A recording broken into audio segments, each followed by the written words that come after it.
Hi everyone, welcome back to another tutorial from Wake&Tech. Today in this episode we will be learning how to hide devices model in Bigo Live.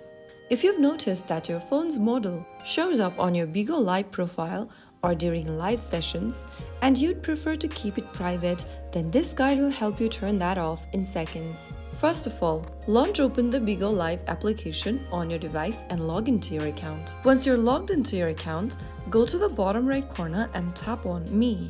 From the Me menu, click on the gear button at the top right corner, which will open up the settings page. Under Settings, click on Privacy.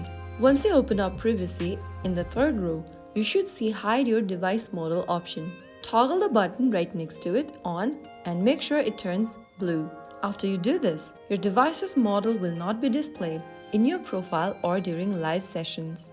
Now you can get back to your profile to see if your device's model still appears. And there you have it. That's how you easily hide your device's model in Bigo Live. If you found the video helpful, don't forget to like, share, and subscribe to our channel. I will be back again in the next episode. Thanks for watching.